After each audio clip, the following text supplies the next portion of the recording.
the answers, tell me the answers. I could find you, I could find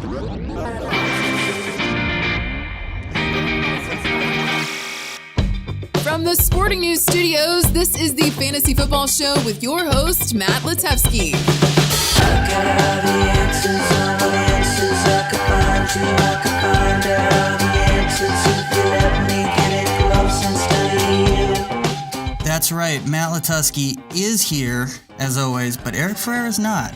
Yeah, no, Eric's gone. First time missing one of these. He's in Europe. Is it a coincidence it was during the election? I'm not saying he meddles. I don't know, man. Politics, but it's tough to know. It's Like, Eric, you know what? I'm gonna say it. He meddles in U.S. elections, And you know Eric better than I do, so I'm not even going to defend him. So no Eric, but we do have Sporting News fantasy intern Jacob Kamiker here. You were here last week. Yep, I was dressed like Andy Reid last week. Yeah, that's right. It was coincidence, not just because it was Halloween. Yeah, no. You just dressed like that. It was just time, you know? Yeah. I mean, it was just time. What does that mean? I don't know. It was time. Well, even though Eric's not here, nothing changes in the format. We're still going to run down the most trending players of the week. A lot of injury guys. Yeah, lots of injuries this week. Coming back and on injury, and a newly signed Dez Bryant. Oh, yeah. We'll laugh about that. Then we go through the guys with the, sort of those bubble, stardom, sit-em bubble guys with the good and bad matchups. We don't say bust anymore. No, bust is a loaded word, man. We don't say bust because when you say bust, you get it wrong and people get mad. But if we just... all we're doing is pointing out bad matchups. Yeah. Do with that information. It's like you ever watch sports shows when they talk about gambling?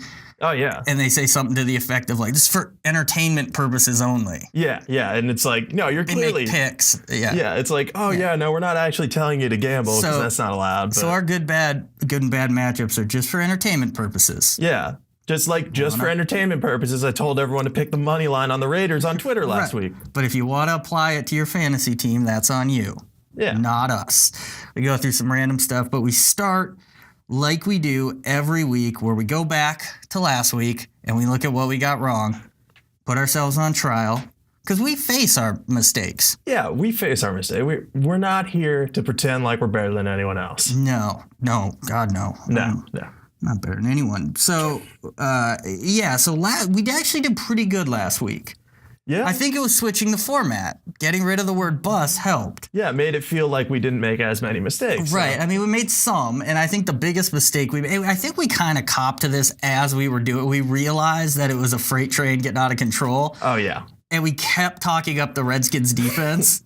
We kept talking up pretty much all the Redskins. And I think we were at a point where we're like, don't play any Falcons. My God, cut your Falcons. Don't just not play them next week. And it was every one of them except maybe I guess Austin Hooper didn't do great. Yeah, he didn't do much, but everyone else was like, man. Matt Ryan, 4 touchdowns. Tevin Coleman, 2. The judge had like 60 yards. Big Ito got in the box again, 4th time in 5 games. We'll talk about him a little later. Yeah. Calvin Ridley scored. Julio jumped. My God. Finally. Pop the champagne. Julio Jones finally scored. It is possible. It's kind of sad that we actually are that excited about a random touchdown in Week 9. The second best receiver in the NFL scored in Week 9, and it's like the biggest Bigfoot. news. Yeah, I know. So, but yeah, that one, as we were saying it, we knew. Oh no. Yeah, well, it boils down to the Redskins thing. They always do the exact opposite of what you expect is going to happen. Yeah. So defense, we're like, they should do well against the Falcons running back. Falcons running backs had 3 touchdowns? 3 touchdowns. 2 were through the air, but still. Yeah, but they had been good against running backs in all facets. Right. So that was definitely something we got wrong. There's obviously always a few others here or there. One thing Eric got wrong, we're still gonna, we're just not just going to accuse him of meddling in U.S. elections, but we're also going to point out something he got wrong. Oh, of course. He was on, and a lot of people are determined to make Hayden Hurst a thing this year. Yeah. No, people literally stopped me on the street yesterday to ask me questions about Hayden Hurst. No, well, yeah, in the parking lot. Fair enough. Same difference. Not quite on the street, but... It was close to the street. Yeah, well, you make it sound like it was a homeless guy who just started talking to you about, he might be homeless, I guess, I don't know. We don't know. Yeah, but he has a job at least. Yeah. But yeah, Hayden Hurst, who, 1 catch? 1 catch, 8 yards or something like And that. Mark Andrews was getting targets. Well, that's just the thing is Mark Andrews is a better receiver than Hayden Hurst, I think at least. Hayden Hurst is a better all-around player, but yeah, no, if you look at Hurst, he's played, 5 games this year and has 10 targets, 4 One catches. touchdown was in garbage time against the Panthers, who are the worst team against tight ends in the NFL. Yeah. For fantasy purposes anyway. So, yeah, if all you get wrong is talking up a sort of sleeper, fringy tight end, you're doing pretty good. Yeah. But it's just funny to me. I swear it, because his initials are HH, people somehow want to make it connect it to Hunter Henry. Yeah, no, I get that. Broke out late in the year that one year. And they were both kind of fringy first-round picks when they came out. There's something weird there, but yeah, Hayden Hurst isn't a thing. Not this year. But next year, he'll be high on everyone's tight end sleeper list before draft. Oh, yeah, he'll probably be the top of ours. Why wouldn't he be? Everyone's looking forward to that. And Hunter Henry will be coming off injury, too. He actually might come back this year. Maybe not for fantasy, God, but if they get real talk here, if they get Joey Bosa and Hunter Henry back for the playoffs. Well, you remember my preseason Super Bowl pick, Absolutely. right? I think a lot of people, I think it was Sporting News' preseason Super Bowl pick was at least the Chargers. It was. They copied me, though. They won't admit it. Oh, yeah. You weren't even here yet, but. Yeah, no, but they totally stole my pick. Totally stole it. So something you got wrong. Oh, yep. You were talking of DJ Moore. Oh, Juice Moore. Juice Moore, man. Like, he just didn't get any targets and touches. Like, he actually had, 48 yards, but one of his touches was, a 30-some-odd yard carry or maybe 29 yards or something like that. Yeah, something like that. But, Cam just didn't throw to him that much. Mm-hmm. So, I mean, I'll take the loss there. I think the bigger thing I was wrong about, and I don't know if I talked about this on the podcast, was I was all over the Raiders' defense once Nick Mullins was announced as starter. Yeah, I think everyone was. Yeah. You don't like to throw the Q word around, but it felt like they quit. Yeah, no, they did. That's very worrisome, the rest of the year, certainly this week, because it's not just saying, so this week, for example, the Chargers are going to tear them apart and all their players are going to be good. Yeah, probably. I mean, the Chargers are good anyway. But what does that mean for Raiders players? What does that mean for Jared Cook? Yeah, that guy was jogging through routes in the second half last week. Yeah, and you get that type of thing where it's there's obviously no effort, but also you're going to get a lot of garbage time if that happens. Will he just catch a meaningless touchdown on just But if he's not trying, will he even? But can he not try and still get a touchdown? I think yes. Maybe. I think it's possible. Didn't do it last week though. He did. No interest against a bad defense. So. Yeah. There's Raiders are a weird team. You can't imagine a team completely quits for 7 straight games. Yeah, but it's a weird situation. But DJ Moore, I think the moral of that story, rookie receiver, not going to be consistent. Yeah, I mean he had about as good of a matchup as you can possibly have last week, and still completely no-showed. And again, not saying it's his fault, but yeah, no, it's it's rookie receivers. It just depends on how much you're going to be involved in the game plan any week. Right. And, when you get Glory Boy on the goal line. Glory Boy Cam Newton, man, just hot dogging his way into the end zone on a play called back. Walking into the end zone. Stopped to taunt, walked parallel to the goal line while taunting. How did he not get a penalty for taunting on that? That guy, man, you want to like him. He's so talented. He's charismatic. We're in Charlotte, so it's even times 10 the Cam Newton sort of polarizing effect. And then he does stuff like that, and you go, "Come on, man! Just run into the end zone, then celebrate." You can do a celebration. That's fine, but it's called back. That's what made it really funny. Yeah, because he's celebrating this huge play that didn't happen. So Thursday night though will be interesting. No, it should be a good one for sure. Two quarterbacks that like to sort of play things up a little bit more than they are and going head to head. But good game Thursday night because the other 2 primetime games we get to sit through 3.5 hours of what is it like? Is Jason Garrett, Jerry Jones, or Dak Prescott the problem? Sunday night. At least we get the Eagles though. Well, I guess. And then Monday night we get 3.5 hours of does Eli need to go? And is Nick Mullins better than Eli Manning? Is Nick Mullins better than Joe Montana? Yeah, so not looking forward to those. All right, let's move on. The highest trending players of the week. We run it down. We don't have one set search engine we use. No, we don't. To search for these guys because we're looking for sponsors. And we like to spread the love too, We and Google's too popular. Even Bing. Too popular. Yeah, we're like search engine hipsters here. For sure. It's always fringe. We like our search engines with a mustache and a fedora. So we're going DuckDuckGo this week. DuckDuckGo. All right. They don't track you. That's their whole thing. That's their whole. And Lord knows I don't like to be tracked with the stuff I search for. Yeah. Ew, gross. It's just for fantasy football purposes. Oh, yeah. No, we search some weird fantasy stuff. That's right. Well, see, now you brought it back to something tawdry by saying just fantasy stuff. Make sure you add football. Football. You're right. Yeah, but anyway, I hit up DuckDuckGo earlier. DuckDuckGo Analytics. DuckDuckGo Trends. And someone just very popular on that search engine this week, the recently signed Dez Bryant. Yeah, Dez is finally back, guys. Yeah. Is he? Honestly, who knows? He's back. He's back with a team. Literally, but like, is he back practically? I would doubt it, but it is the New Orleans offense. Well, that's what makes him intriguing, I think. And that's what's going to lure fantasy owners in. And he will be picked up, I'm sure. We put him on the waiver list, even though all the text attached to his name was like, yeah, don't expect much. You know, like, you might have something happen, but probably not. But right. I actually already scooped him in our league, so. I mean, for what? Why? Well, it was him or Capri Bibbs. No, it wasn't. It's not a binary choice. There was many other players you could have picked up. It was a binary those choice two players. for me.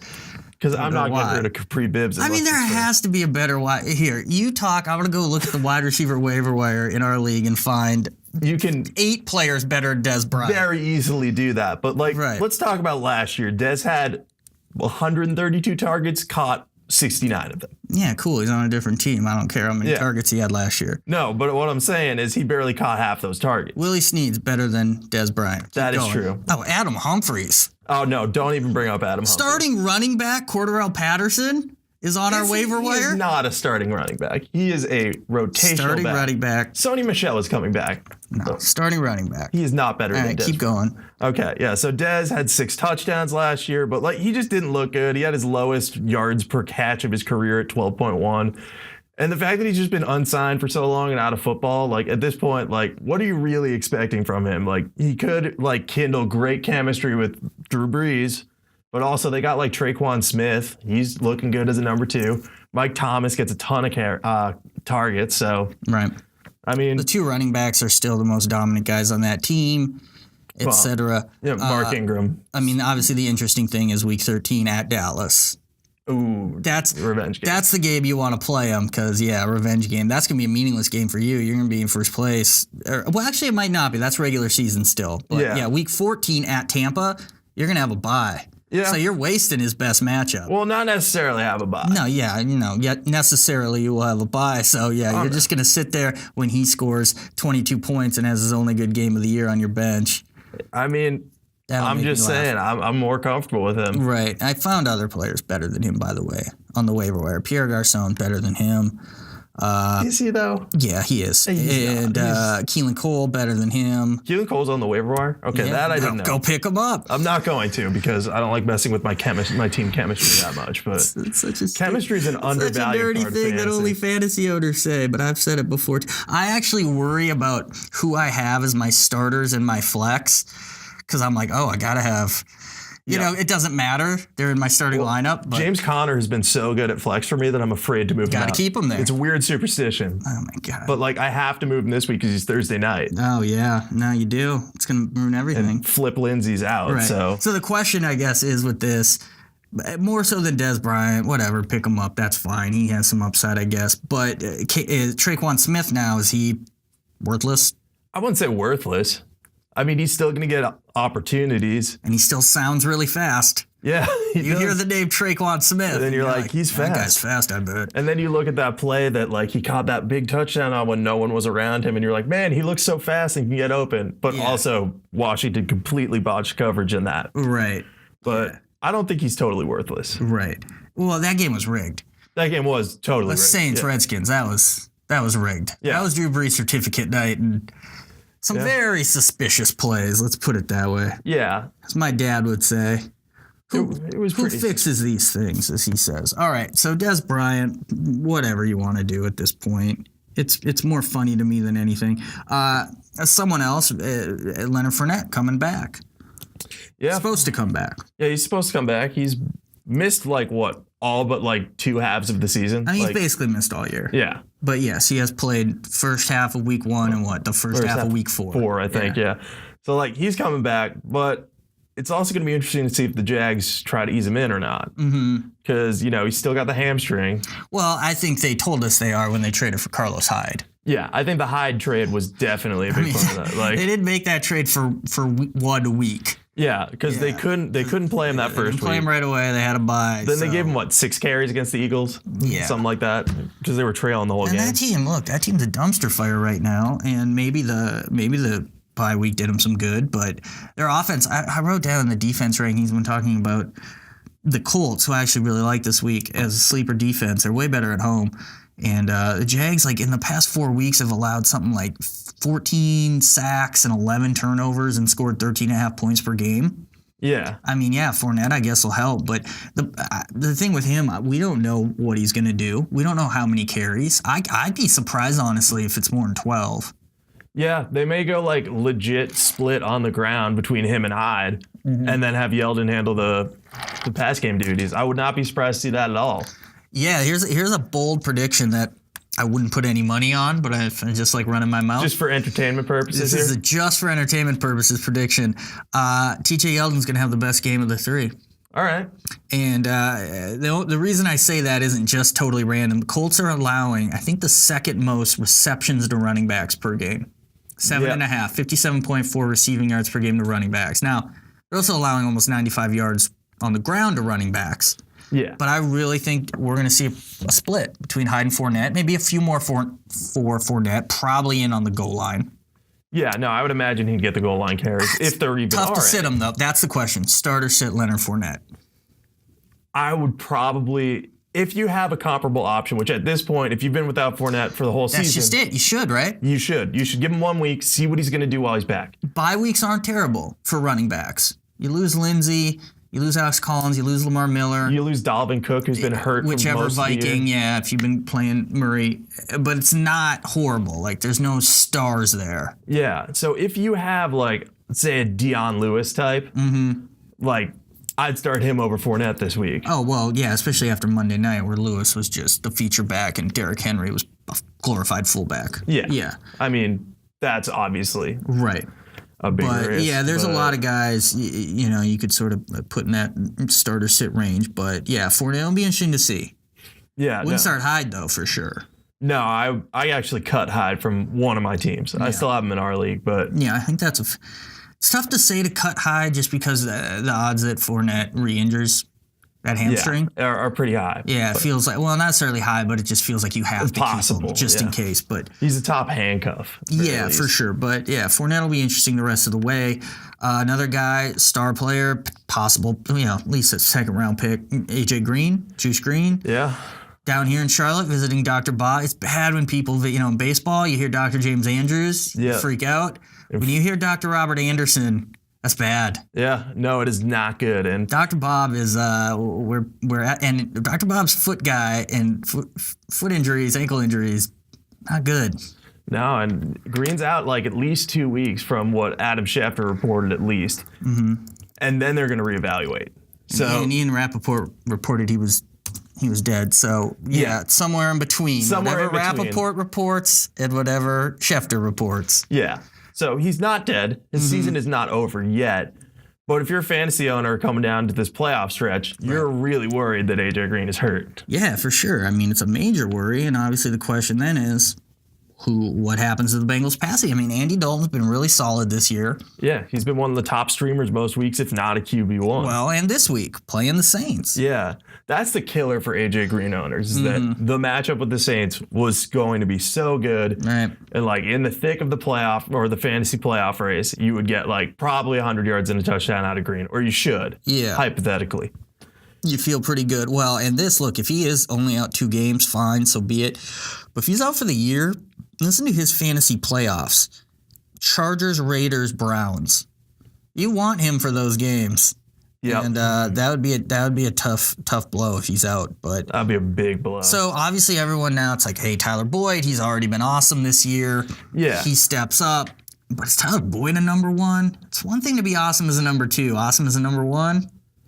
I don't know.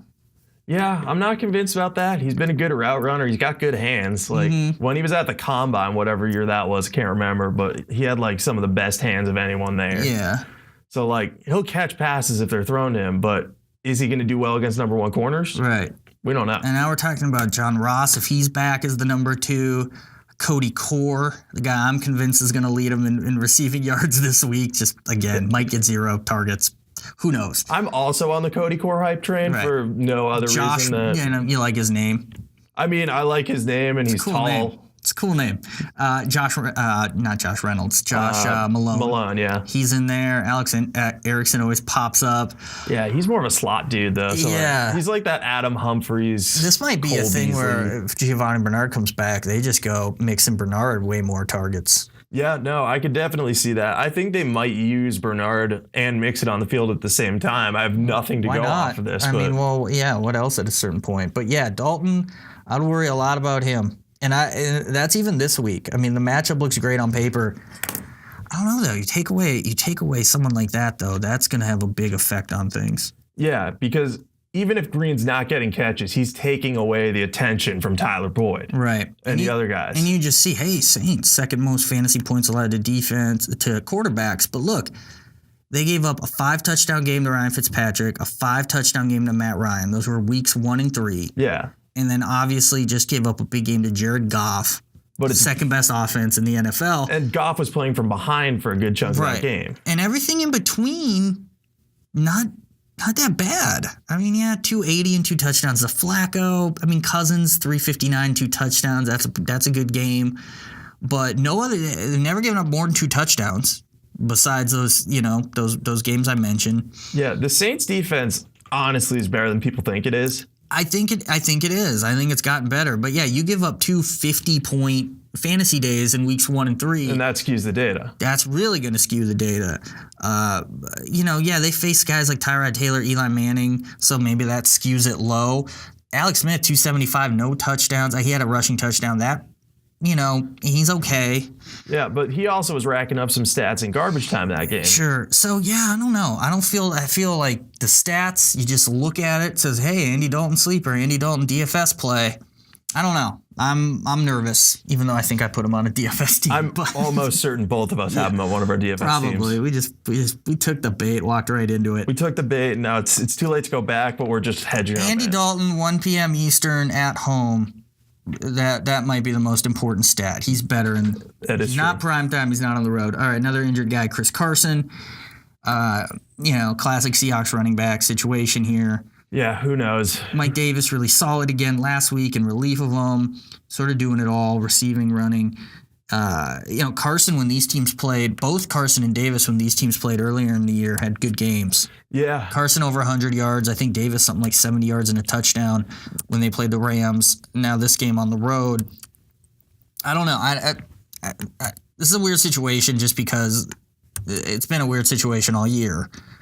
So whether Carson plays or not, if Carson's out, let's just say he's out, like Mike Davis, I feel you got to start him. Yeah, he'd get enough volume to be RB2. Mm-hmm.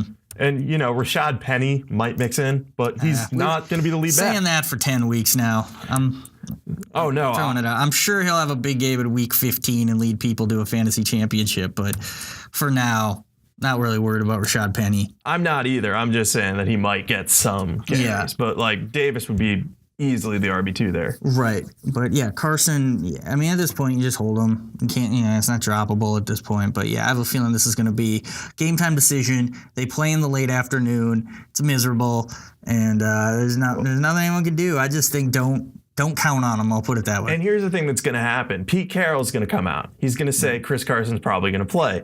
And then about 90 minutes before kickoff, it's going to be like, Chris Carson's in action. He might do the opposite. He might be like, it doesn't look good for Chris. And everyone's like, cool, Mike Davis, starter, awesome. He's in my lineup. And then just Carson surprise active. Yeah. Old Cheatin' Pete will mix it up on you. Yeah. Just don't listen to anything Pete says at this point. Just Pete and Ian Rappaport, 2 very unreliable narrators. All right. Last person we'll talk about here. He's been really high on DuckDuckGo searches all year. Oh, yeah, man. And that's Le'Veon Bell.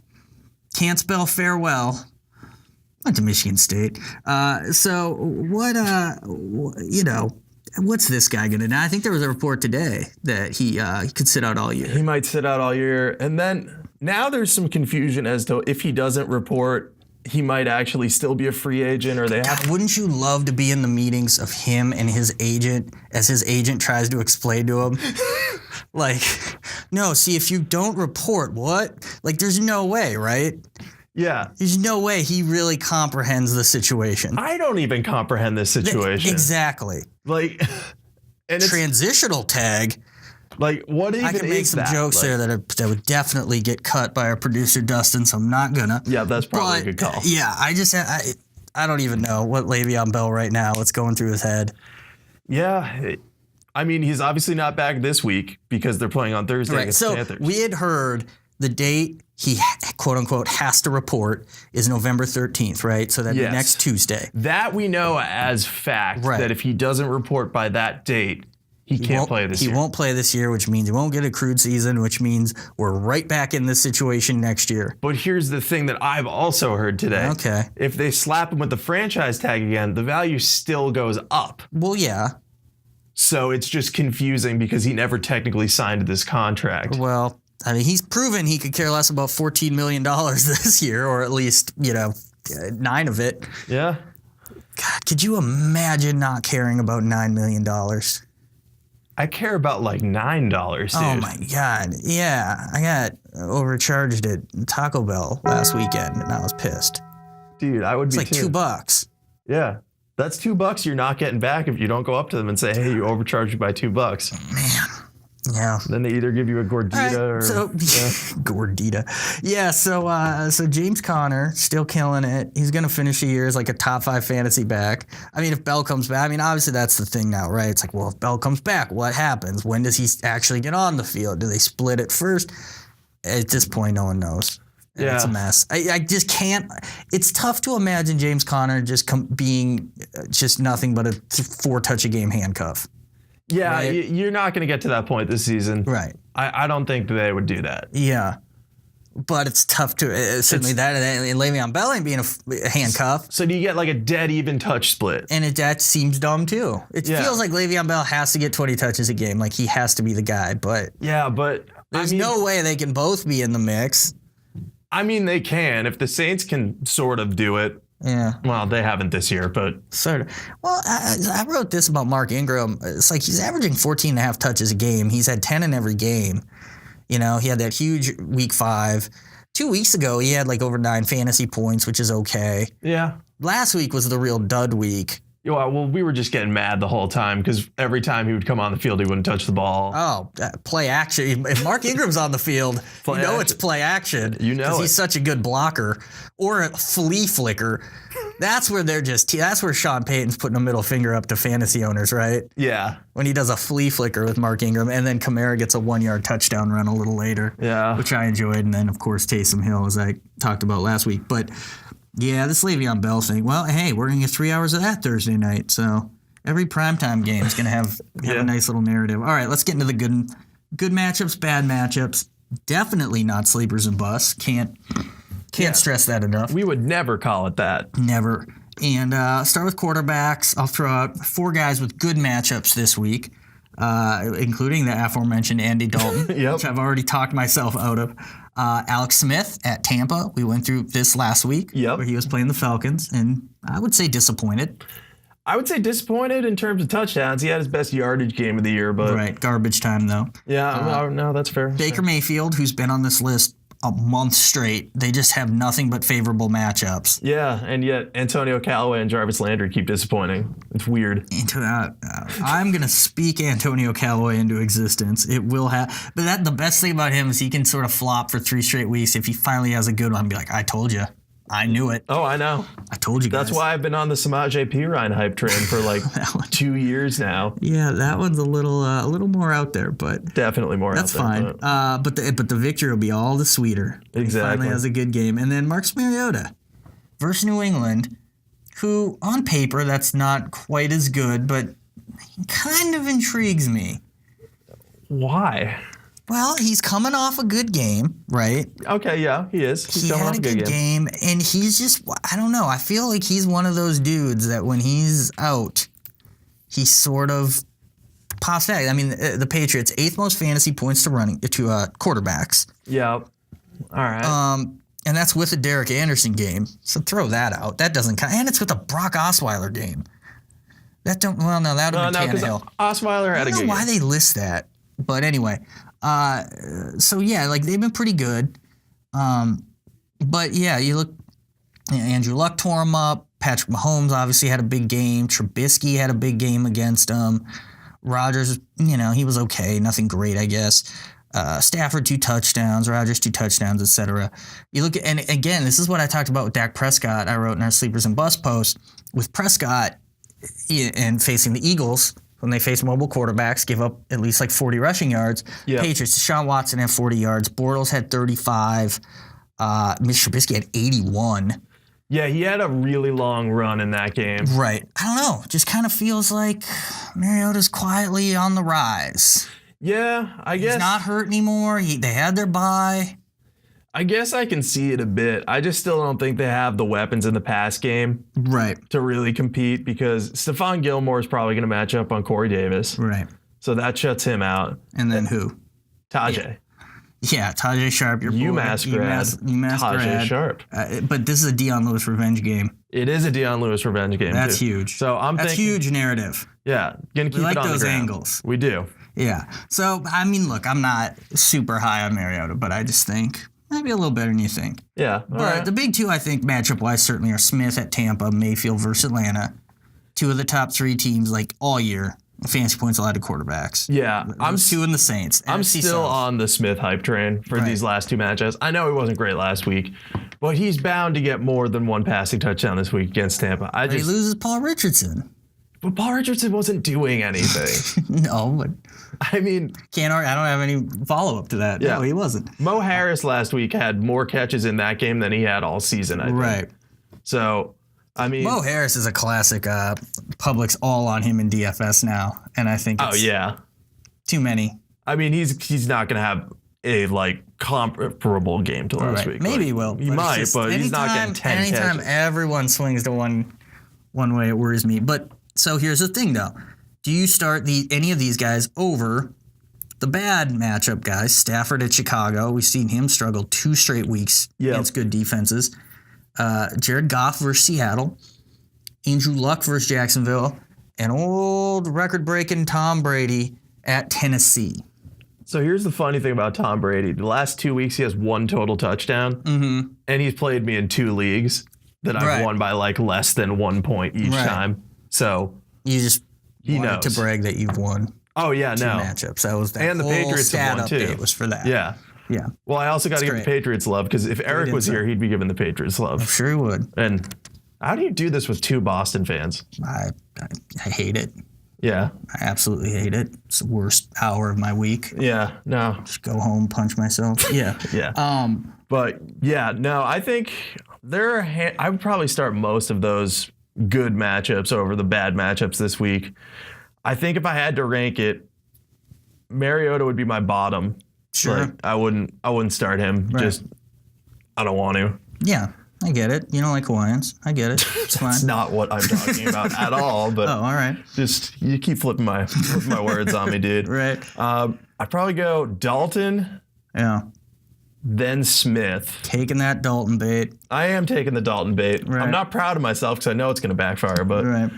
so Dalton, Smith, then Mayfield, then actually no, Brady would go before both Smith and Mayfield. I think. Right. Yeah, you have to. He's due. So I put Goff ahead of Brady. I put Luck. Luck and Brady are pretty close. I mean, Luck, 5 straight games, 3+ touchdowns. Yeah, he's been throwing Hilton's a lot. back. Doyle's back. They got a running game now.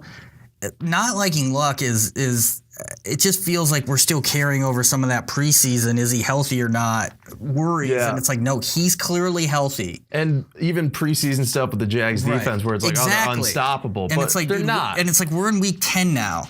Like there's completely new data, new narratives to look at with this. And if someone owns Luck, see, neither of us own Luck. Right. I bet people who own Luck are like, are you guys nuts? He's a must start every week. This is stupid. Yeah. You're going to start Alex Smith over him? Idiots. Guy hasn't thrown for more than 2 touchdowns at all this year. Yeah. And I don't have a rebuttal. I don't have a rebuttal for it either. So we're probably overthinking Luck. Yeah. And I think we're overthinking Goff. Like that's but he's had what, 2 out of the past 3 have been kind of mediocre starts. Yeah, he's kind of he and Brady are similar in the way that they can go off for massive games Against anyone. Against anyone. Or just sort of like, oh hey, our running back scored 3 touchdowns. Yeah, because their offenses are so good. Yeah, and those coaches, they just care about winning, which Don't is care. obviously a good thing. Right. In real life. Yeah. Absolutely. So it's tough to say when Goff faced Seattle earlier this year, I think he had 329 yards, but he only had 1 touchdown. Yeah. But the yards were there. Like they can throw on them. Yeah, they should be able to, especially because I think Cooks got knocked out of that game with a Might concussion. have. I can't remember if it was that game or not. And but you look at the Chargers last week against the Seahawks, all 3 receivers had good games. yeah. So all 3 Rams receivers can have good games, which means Goff can have a good game, and he throws to Gurley enough too. So we might be overthinking it and worried a little too much about matchups. Yeah. The one guy that I would definitely say don't start is Stafford. Yeah, no, I agree with that. He didn't do anything against the Vikings last week. Bears should get better with Khalil Mack possibly coming back. Yeah. The only thing I'll say is it's tough for me to imagine him being held out of the end zone 2 straight games. I don't think that happens either. But does he get more than 1 touchdown? And know. does he crack like 250 in yardage even? Like, yeah. Well, they're not going to be able to run. This is going to have to be old school Stafford just chucking the ball because this is going to be 2 years ago's Lions. Yeah, but they only now have 2 legitimate receiving They weapons. got Brandon Powell, bro. You didn't hear about him? Brandon Golden Powell. Tate clone. Yeah, Golden Tate Tate took him under his wing. Didn't even get a target. They signed Bruce Ellington. Easing him in. Well, they tried out Brandon Marshall, which is even funnier than Dez Bryant. Imagine if they were like, Brandon Marshall is the answer to our He is problems. the key. Yeah. So, yeah, Stafford to me is the guy. I would start all those guys ahead of him on the good, the Smith, Mayfield, Dalton, and Mariota. I might start Stafford over Mariota. All right, yeah, we get it. I swear to we God. get it. Look, we I'm get a it. Patriots fan too, so it's hard for me to root against the Patriots. Well, that's true. Yeah, we get it. So anyway, that's the big one to watch out for. Those other guys like Goff, Luck, Brady, that's where you have to. I mean, they're certainly maybe they're at the end of the top 12, or the top 15, but they're still definitely in the top 15. Yeah. And the guys you're starting ahead of them at that point are like Ben Roethlisberger, Phillip Rivers. Yeah, I mean Rivers obviously against the Raiders, but it's some of those quarterbacks who are awesome anyway. So Yeah. if you're flipping that coin, you're both coming up heads either way. Exactly. If in fact you chose heads. So yeah, you're in good shape. All right, running backs. Let's get to the good matchup, guys. Ito Smith, we already mentioned him. The Judge, both Packers against Miami. Duke Johnson, the Duke Johnson Revival. Sounds like a jazz band. It does sound like I can see the Duke Johnson, Duke Johnson Quartet or something like that. Elijah McGuire, he's back. Yeah, Eli's back. Very excited about him. And just because we can't do a podcast without talking about Matt Breida, got to throw him in here now that Mozart, R.I.P. Requiem for Mozart. All right. Yep. Very good. Reference. Yes. I know a lot about Mozart. We've been over this. Yeah. Well, yeah. I mean, the movie won an Oscar, so. I know, but I was in the play version of the movie. Yeah, okay. We get it. I lived Master that. thespian. We're all very impressed. But anyway, yes, Matt Breida against the Giants, and I'll just throw out the bad right away. Kerryon Johnson, I already mentioned him against the Bears. Yeah, that's a terrible matchup. Marlon Mack. Return of the Mac against the Jaguars. I don't think that's as bad a matchup. Right, well, we'll get into that. We'll get into that. Eagles backs against Dallas. Yep. And my boy Peyton Barber against the Redskins. Yep. Might just be a waste of time to talk about him. But anyway, of the good ones, who do you like the most? Rank them. Oh, man. I mean, I like Duke Johnson because they're going to use him as a receiver, and Atlanta just can't stop running backs any faster than No, the worst team against running backs in the receiving game. Yeah. By far. 8.9 catches a game. That's ridiculous. That's more catches than Duke Johnson had last week. He had like, what, 779? Well, no, he had 9, touchdowns? so. Oh, okay. Right on pace. All right. So, yeah, he could have a massive game. I like Ito. 8.5. I was off by 0.4. But go ahead. Yes. 0.4 is not much to be off by. Yes. So, Ito, Cleveland just gave up a huge game to James Conner. They're vulnerable against good running attacks, and he and Tevin Coleman alternate enough that they'll stay fresh. Yeah, so a couple stats there. Cleveland, third most fantasy points to running backs. Ito Smith scored in 4 or 5 games and is in that span averaged 9.4 touches. I mean, 172 total yards Cleveland gives up to running backs. So there's enough to go around for both him and Tevin Coleman. Yeah, even if he's like not getting a true 50-50 split, Right. like he's getting goal line touches, like you Right. said. So that's big. Packers against Miami, I like both of them. It's tough to know if Jamal Williams is just going to vulture a goal line carry, Yeah. but Aaron Jones is going to have a big week. Doubled him up in carries last week, 14-7. Definitely seems like Aaron Jones is the lead guy. Well, you kind of knew that when they were trading Ty Montgomery because Jones as a receiver is better than Williams. Williams is good in pass blocking. Oh, God. That Jamal Williams pass blocking. Do they ever look at a left tackle and say, how good is he on draw plays? Knock it off already with the pass blocking. No one cares. Hyper-specialized things, yeah. Yeah. All right.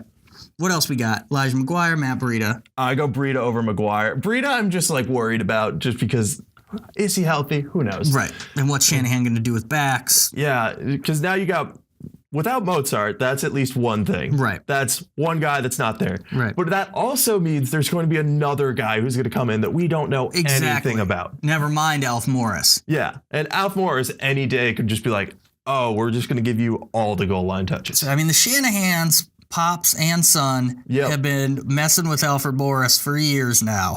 Yeah, no, they really have been. Yeah. And they've been messing just with running backs in general, just switching it up. So, yeah, I mean, I think obviously I put Aaron Jones 1 among those guys. I think I'd put standard leagues Ito 2, PPR leagues Duke 2. But pretty close. I like McGuire. I'd probably put Breida in there right around in the middle because he's had 28 carries the last 2 weeks. He's averaging 14 carries. He hasn't done anything with them. Yeah, because he's been running on like literally one leg. Right. And meanwhile, Mozart, 52-yard touchdown last week, et cetera. It's very frustrating if you own him. But, this could be a breakout. He's had the mini bye and an extra day. Yes. The double angle. That 10 days. Extra mini bye. Supersized mini bye he's had with the playing Monday night this week. So he's one of those guys who could go off, but it's always tough to know when a guy's playing at like 65%. McGuire's definitely the biggest worry, but 10 touches last week. Buffalo not great against running backs. So it's not like Crowell's been lighting it up. Like Crowell's had some big games this year, but Buffalo actually limits running backs yardage, like on the ground. 83.7 yards a game to running backs isn't anything special. No. They just give up a lot of touchdowns to running backs, and that seems like more of a Crowell area. Yeah. How are they through the air, though? I feel like 46.8. I mean, not great, not terrible. It's not, but like most of that's probably going to go to McGuire because Crowell doesn't catch passes. And can't count on garbage time with the Jets. Yeah. Even at home. So this game could end up being like 13-10. Yeah, I mean, so it's like God help anyone who watches this game, but I don't know what's worse, this one or Monday night when Niners Giants. I think Monday night is worse because we have no other option. Yeah, you're probably right. Well, we got other sports. But yeah, it's going to be rough. But anyway, so the bad start guys, Kerryon Johnson, Marlon Mack, the Eagles guys, who Josh Adams, real intriguing for the stretch run. Yeah. I feel because of the bye, he got really slept on. Oh, yeah, because he had, 9 for 61 the week before the bye. Right. He's big bag. He's like 6'2", 230. Yeah, there was a time when he was considered to be a potential third-round pick in the draft, and then he went undrafted. Right. And everyone was like, how did he go undrafted? So he's flown under the radar because of that now. And a good offense. I like that. Yeah. Good potential for short touchdowns. Definitely slept on by a lot of people because of their bye. And so Mac is the big one, right? He's been awesome the last 2 weeks, like 4 touchdowns, 400 yards. I think that's since he came back week 3, or not week 3, but 3 games ago. It's like 400 total yards in 3 games, 4 touchdowns. But against the Jags, should you be worried? And it's Marlon Mack, and he always lets people down. Yeah, it's tough to say whether or not you should actually be worried about it because the Jaguars allow the 9th fewest fantasy points to running backs. But at the same time, they've been trending in the opposite direction of that in recent weeks. Right. Since week 5, they've allowed a double-digit score every week. And granted, they played Kareem Hunt and Ezekiel Elliott in 2 of those games. Right. But they let Lamar Miller run for 100 yards and a touchdown. And Miller hasn't done much this year. I mean, the aforementioned Josh Adams was 61 yards on 9 carries. Yeah. And Wendell Smallwood caught a touchdown against them in that same game. So, like, if you were to crush all the Eagles' backs into one guy, they gave up a huge game last week or 2 weeks ago now. So I think Mack could definitely continue to play well. Yeah, you got to start him, right? I think so because, first of all, who else are you going to start? And any of the guys on the list above. Yeah, no, that's fair, but I'd start Aaron Jones over him. I'd start Aaron Jones over him. Probably not Duke Johnson over him. Probably not Ito over him, but Duke and PPR? Duke and PPR, I would definitely give consideration to. Okay. But I think if the Colts are going to beat the Jaguars, they're going to have to run the ball because the Jaguars have a real good pass defense. And I know they got beat by the Eagles before the bye, but that's the Eagles. And you could say that about the Colts too. Kind of, yeah. Maybe. But the way Andrew Luck's playing. Receiving weapons-wise, I think the Eagles are better, but... Let's see, I mean... You got T.Y. Hilton, you got Jack Doyle. So Eric I'll Ebron. say the reason I'll say the Eagles are because Alshon Jeffrey's a big receiver, Yeah. which I think helps, and Colts don't really have that. Their tight ends are their big receivers, Yeah, but Jags are real good against tight ends. right? Not named Zach Ertz. Close. I mean, now that the Eagles have Tate, it's definitely them. But Yeah. before that, Yeah, you probably could say it's closer than you close. think. Yeah. Yeah. I'm just very biased towards Carson Wentz. Well, obviously, I am too. Yeah, well, you have more of a reason to be than I do, but I watched every one of his college games, even when they were playing Missouri State. Yeah. So definitely. Yeah, that's yeah. So, but Kerryon Johnson, I mean, the Bears, fewest fantasy points per game, the running backs, obviously struggled last week too. The big thing to me why I wouldn't play him this week in most circumstances is Theo Riddick is back. And Kerryon was doing a lot. Kerryon Johnson, I don't know, he's got one of those names where you feel like you can say it like it's a last name. yeah. But anyway, Kerryon Johnson was doing a lot in the receiving game. And now that Riddick's back, that goes away. That's, if that's just 30 yards maybe. It doesn't sound like much, but that's kind of big. Yeah. When you're talking about start-sit bubble guys. And, we just talked up Josh Adams, but this isn't the week to play him against Dallas. No, not this week. He's a guy, Adam, and then, see what he does this week. Right. Adams, and we'll see. Because, the Eagles might come out and feature someone else. And then my boy Peyton Barber. So he's had 2 good games this year. Yep. They were against teams in the top 10 in fantasy points allowed to running backs, the Bengals and Falcons. And the Redskins just gave up 3 running back touchdowns. That's the only reason I think maybe people that, recency bias will look at him and say, well, Redskins, they're not good against backs. They're still number 22 fantasy points allowed to backs, even after last week's debacle. So I just don't see it. They just limited Saquon Barkley, Ezekiel Elliott, and Christian McCaffrey. Right. So I don't think Peyton Barber's anywhere close to them. What? Are you sure? No, I don't You know. really went out on a limb with that one. Yeah. Another thing about the Redskins, though, just their running back and their situation. Like, if you're thinking about Adrian Peterson this week, and it's a fairly good matchup, just remember that his offensive line last week basically died. That's a worry. Well, and that comes back to Alex Smith. But you were all excited about Alex Smith just Because he's going to 8 have to minutes throw ago. the ball. Oh, I don't care. He's got no protection, Who cares? but care about Adrian Peterson. Because Adrian Peterson is going to touch the ball behind the back. Okay, now I just sound stupid. No, you're right. You're right, Alex yeah. Smith plays in front of him, so it's all good. Yeah. No, I mean, it is a worry, but the Bucs are so bad. Yeah. I still think both those guys can have good games. Yeah. And I just think Adrian Peterson get a short touchdown because they'll move the ball. Yeah, I just worry because Trent Williams, Brandon Sheriff, Sean Laval, all out. Morgan Moses is hurt. Not good for anyone. No. Not good. So that Pick the Bucs? I'm looking for a home dog to pick in my Pick'em League. I don't feel like I have enough. I would caution against trusting Fitzmagic, but if you're looking for a home dog, they're probably one of the better ones, to be honest. The Redskins screwed me last week. I don't know why I shouldn't have picked them. They're not a team that's going to go 6-2. Why did I think they were? A lot of people thought they were. So I know. I got hung up on the Falcons road. I hate the Falcons on the road. yeah, no, And that was my big thing they're usually picking against really them. bad. All right, wide receivers. Okay.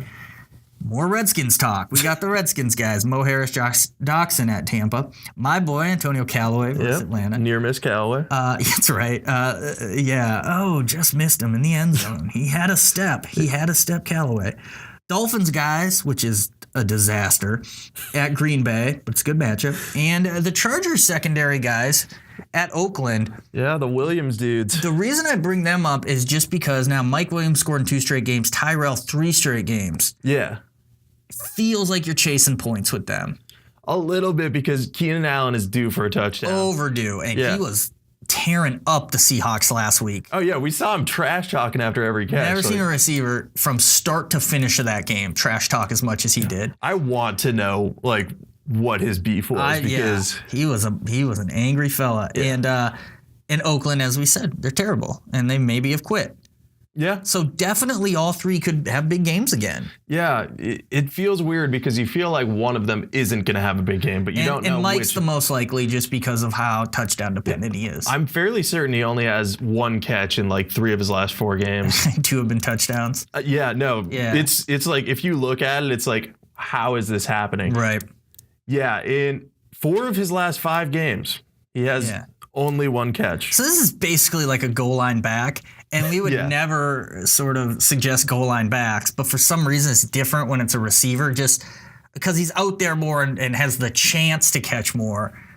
But yeah, I mean, he's a tight end. He's a completely touchdown dependent tight end. Yeah, it's like the equivalent of throwing Michael Roberts into your lineup. Right, but when you see he's playing Oakland, you're like, you need a wide receiver 3.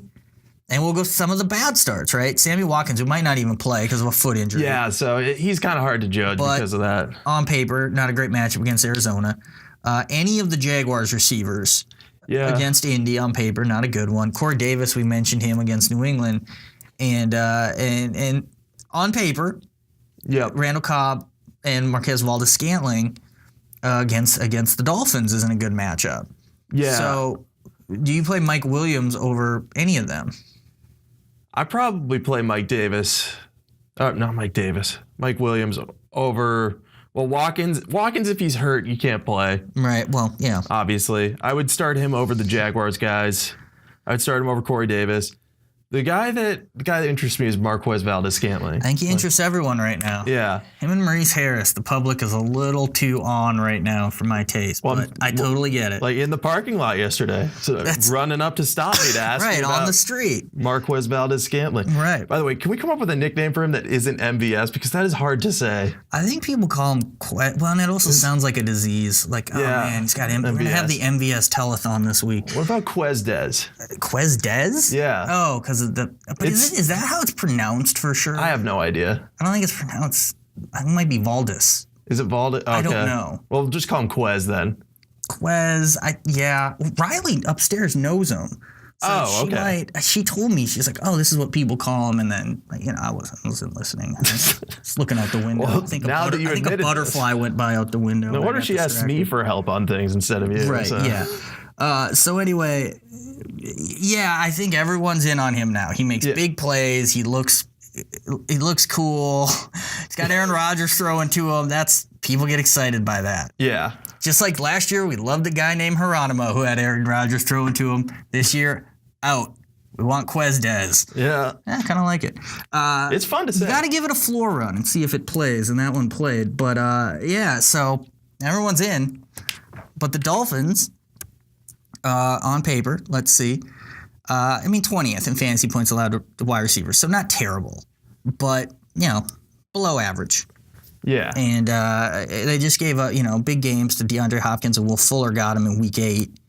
I don't know. You look at the touchdowns, Philip Dorsett, Cordell Patterson, Jordy Nelson torched them. Remember that game? Oh, yeah. That was Anthony Miller. A weird game. Pretty good on paper. But it's Aaron Rodgers, so. But Cobb's the guy who it's almost like it's a waste of time to talk about. He hasn't done anything since week 1. And even week 1, it was that one big play where the Bears just didn't cover the middle of the field. Right.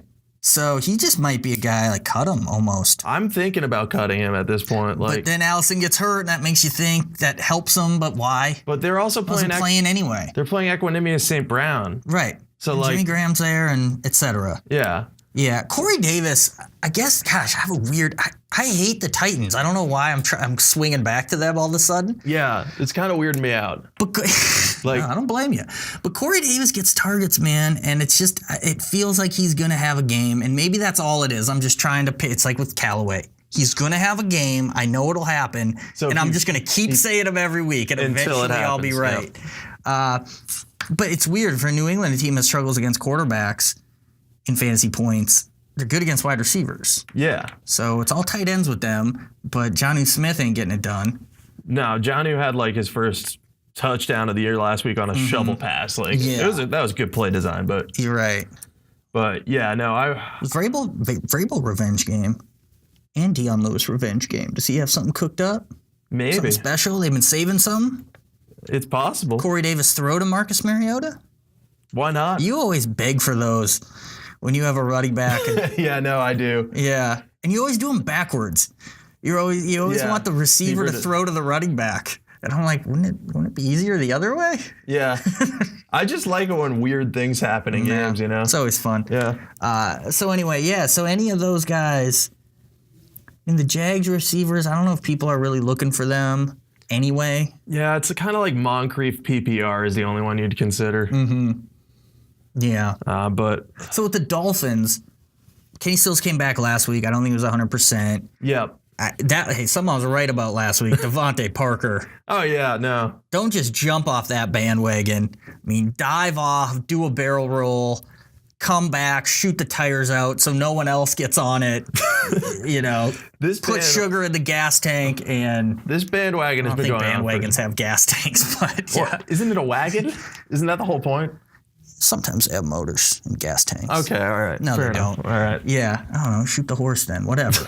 But, God. Yeah, well, that's what they have to do sometimes. But yeah, I don't know that one. I don't want anything to do. But I kind of like Amendola this week. Yeah, no, I like Amendola. He should get targets. Yeah. And Green Bay's not very good against receivers. Well, what did Edelman do last week against him? Edelman just target hogging, right? Yeah, I think he ended up with like 6 catches for 70 yards or something. And but he got like 12 targets. This is when someone needs to say, well, Edelman had Tom Brady throwing to him, and Amendola has Brock Osweiler. I was about to say Aaron Rodgers, so that's where I'm at now. And I have no comeback for that. But yeah, I think Amendola can have a pretty good game, certainly in PPR. Yeah. So I don't mind him. Callaway's overdue. Now, do you think Amendola has more passing yards than Julian Edelman did last week? Passing yards? Edelman had 37 passing yards last week. And 28 rushing, so no. Okay. Total yards, no chance, for sure. We'll throw them all together. I think he throws a touchdown pass. And make the prediction, Mr. Redskins, more fantasy points, Josh Doxson or Mo Harris. Josh Doxson. Doxson will catch a touchdown. I agree. I'm big on Doxson this week, which scares me. Yeah. I was big on him preseason, and he has really let me down. Anytime you're big on Josh Doxson, it's bad. Again, with the Redskins, opposite of what you say will happen happens every time. I was completely wrong on Adrian Peterson. I was too. Yeah. I was not wrong about Samaje Perine, but we just don't know that yet. Pretty sure you were. No. How many carries he got for the season? I think are we at double digits yet? We might be at 9. Are we halfway to double digits? Oh, we're at yet? 5. We're at 5. I was going to say, not even a half dozen. I mean, he's not even a 6-pack. Averaging 5 yards a carry. Yeah, it's good. Just saying. Small sample size. All right, tight ends. Let's knock these out. Okay, yep. Good matchup. Steelers guys versus Panthers, the worst team in the league in covering, fantasy tight ends. Redskins guys against Tampa. I think they're second worst, or certainly way up there. Yep, they're definitely up there. Ben Watson against Cincinnati. And weekly feature on the show, Ricky Seals-Jones. Why is he still on here? Always with a good matchup, never does anything. Bad matchups, Gronk. Ooh, what? Gronk? What? Oh, no. Yeah, Gronk versus Tennessee. CJ Uzomah, which I don't think I've been pronouncing right, but whatever. I'm too old to change now. I thought it was Uzama. I think it is. All right, but whatever. My name's been mispronounced countless times in my life, so I mispronounced it earlier today. Turnabout's fair play.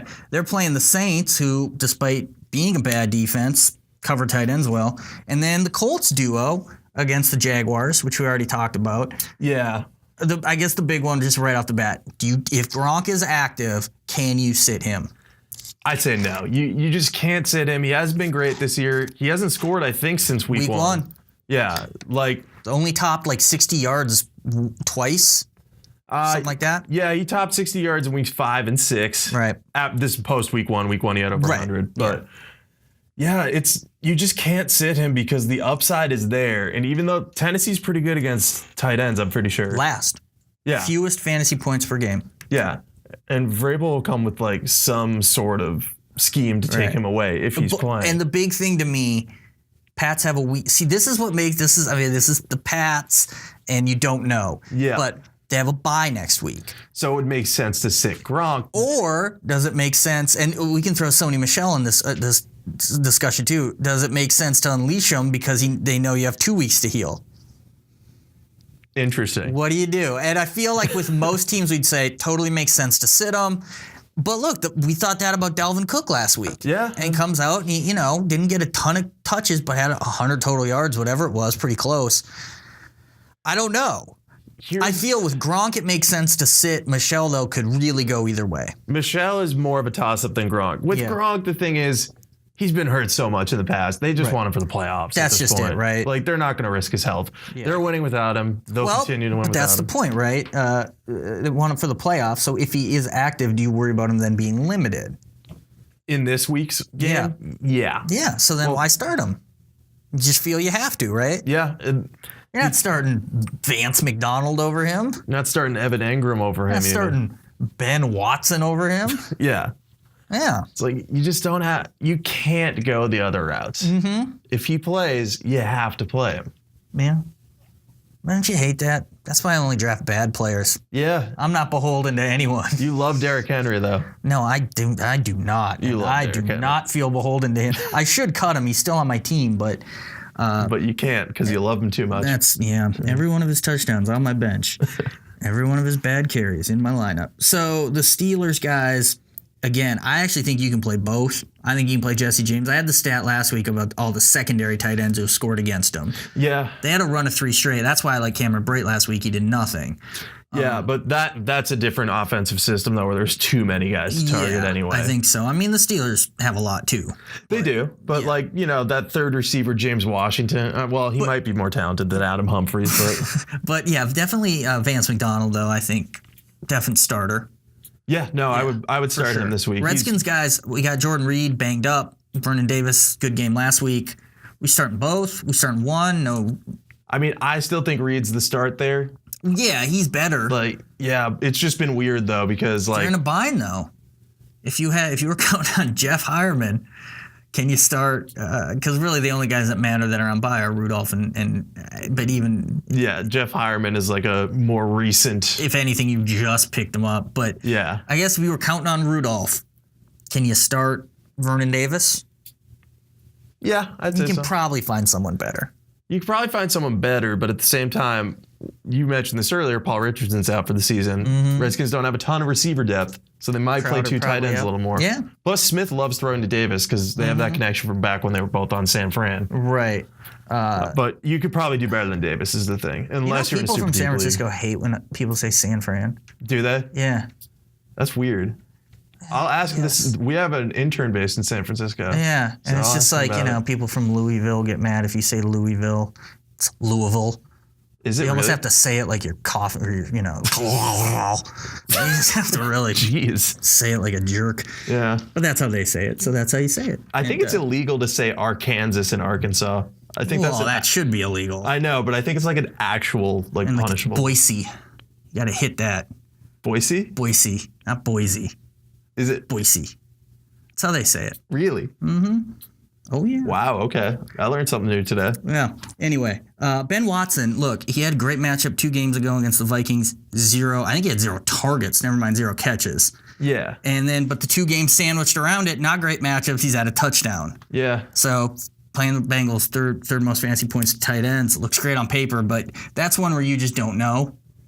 Yeah, he's kind of the ultimate wild card because Drew Brees will spread the ball around a little bit, but Watson's always a threat to catch a touchdown. He could do nothing, though. Right. Just depends on what the game flow is. So the question is, we got the Colts guys. So Eric Ebron, who's been awesome this year, much to my chagrin, to my dismay as a Lions fan. Now Jack Doyle back, taking targets. T.Y. Hilton's healthy. Very tough matchup against the Jags. Would you play like Ben Watson over him? I think I would. I think I would, too.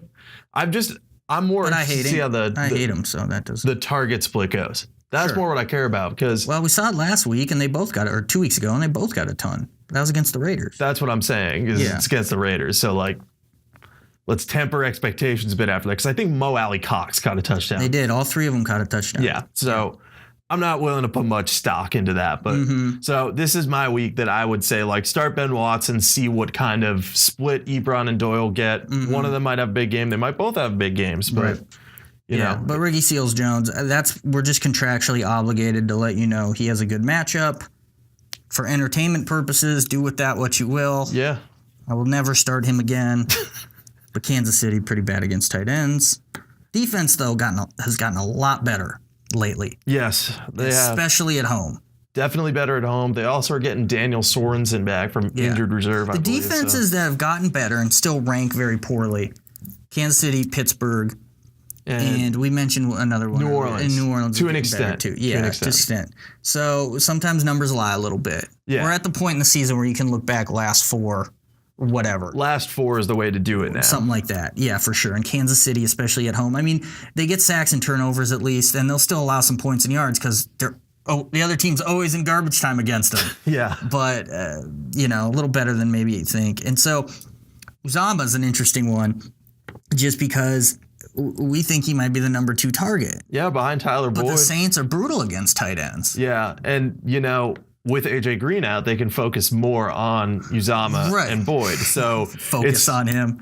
The Belichick take the number 1 threat away. take the number one take threat out of Uzomah. CJ Uzomah. Yeah, juice.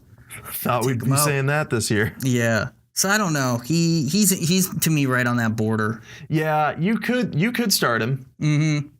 But if you have like I think we both have him in DFS lineups, sort of using the relatively cheap price mixed with high volume. we might. You definitely have him in one. I Yeah. can't remember if I do. Yeah, maybe not, but he's I don't feel great. I wouldn't feel Besides, it's great Cody about that. Core game anyway. Yeah, Cody Core. This is a big breakout. Cody Core game. All right, those are the good, bad, not bus, not bus. No. But the good and bad matchups. Do with it what you will. Is there anything else? Anything else you got from last week going into this week? I mean, Vance Joseph doesn't know how to coach an NFL team. God, my pick'em league. Just watching that garbage. Who in 2018 says 51-yard field goal? We're good. Nothing to worry about. Only coaches that shouldn't be coaching. Kickers do that. never miss those. Well, the thing is, And people are trying to say, well, it's mile high, so it's basically a 41-yarder. you took the words right out of my mouth. really. That doesn't matter. Not really. You still had 40 some odd seconds. 36 seconds in a timeout. 36 in a timeout. Move the ball another 10, 15 yards. 5 yards. 5 yards makes it easier. God, I mean, they give you that sideline pass in those situations. They Yeah. give you 5 yards if you want them. It was a shockingly bad coaching decision. That should have been. He should have been fired before the post-game handshake with Bill O'Brien, who called him a dumb F earlier in the game. So Yes, he did. and that was classy.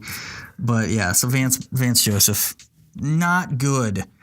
Yeah, definitely not good. David Yeah. Moore. Oh yeah, David Moore. You didn't like him. No, I was pretty mad. He dropped 2 touchdowns. So David Moore proves my theory. There's some players you can just say, he's not going to have a touchdown 3 games in a row. That's all analysis needed. I don't care. All the fancy stats we brought up today, they don't matter. When it's a guy like David Moore, he's not going to catch a touchdown in 4 straight games. 4 straight games. It's just not the kind of guy who does it. Better context. He had two potential touchdowns. Last one he definitely should have caught. Right. The first one, I don't know if it got tipped or the guy was just sort of flying in front of him. It was excusable, the first one. The second one, not as much. It was kind of excusable. It was halfway excusable. I'll give him that. For David Moore, it was excusable, but not like if that had been Antonio Brown. Yeah, no, we'd be Not excusable. more Yeah. more angry. But two. Yeah, but He's just not the kind of guy who scores 4 straight games. yeah, no, your theories of Quite frankly, I'm amazed he scored 3 straight games. no, your theory is Rock sound. solid. I now buy into it. That's why I make the very, very mediocre Bucks. All right, is there? That's it, right? We covered it all. Think so? We have 3 other people that are bored to tears right now, so we better wrap this up. Yeah. And but as always, gotta remind you, sportingnews.com/fantasy is where you need to go for everything in a given week: rankings, PPR, standard, sleepers, bust, all sorts of DFS stuff. Yahoo, FanDuel, and DraftKings, and of course all the injury updates that Jacob can write. Yep. Literally just all day, every day. All those that he could handle. So that's the place to go. We got everything you need, and we'll be there this week, and we'll be there the rest of the year for you. If you still care about your fantasy team, Which hopefully you if do. you're like Jacob and care, if you're like me and just can't wait for it to end, we'll be there for you. Either way, so for Jacob Kamaker, I'm Matt Latusky, and we'll see you next time.